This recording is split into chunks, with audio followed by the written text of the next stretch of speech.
Hi everyone, কেমন আছো তোমরা সবাই? আশা করি খুব ভালো আছো। তো কালকে আমি দুবাই থেকে কলকাতা চলে আসছি। তো কীভাবে আসছে তোমাদের সাথে শেয়ার করবো এই ভিডিওর মাধ্যমে। তো আমার হাজব্যান্ড আমাকে চারতে আসছিলো, তো বডি পাস কিন্তু আমার সাথে ছিল, তারপর ওটা ঢুকতে দেয়নি।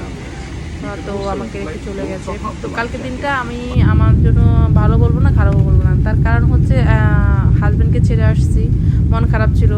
তারপর এদিকে আবার বাড়ির সবার জন্য, মাকে বাবাকে সবাইকে, বাড়ির সবাইকে দেখার জন্য মন খারাপ করছিল। তো আমি ভালো বলবো না, খারাপও বলবো না, যেহেতু 4 মাস আমি দুবাই ছিলাম।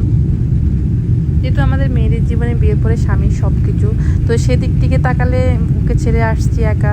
তো আমি মনে মনে ভাবছিলাম দুজনে যদি একসাথে যেতে পারতাম খুব ভালো হতো, কিন্তু সেটা সম্ভব না। আর কেন সম্ভব না সেটাও বলছি আপনাদেরকে। ও যে কাজে যুক্ত, ওকে মাসও একদিন ছুটি দেয় না। সাধারণত যারা কাজ করে তারা সপ্তাহে একদিন ছুটি পায়, কিন্তু ও সপ্তাহ তো দূরের কথা, ওকে মাসও একদিন ও ছুটি পায় না।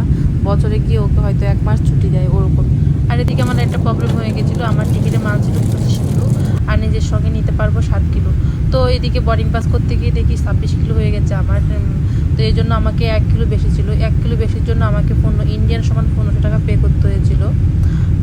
আর এদিকে বাড়ির সবার জিনিসপত্রগুলো আনতে গিয়ে আমি প্রবলেম পড়ে গেছি। তার কারণ হচ্ছে আমার জিনিসপত্র কিছু আনা হয়নি, সব কিছু রেখে আসছে ওখানে, ও পরে কুরিয়ার করবে। আর যারা আমার ব্লগ দেখতে ভালোবাসেন তারা আমার পাশে থাকবেন, আমাকে একটু সাপোর্ট করবেন। চলো টাটা, বাই বাই, দেখা হচ্ছে পরের ব্লগে তোমাদের সাথে।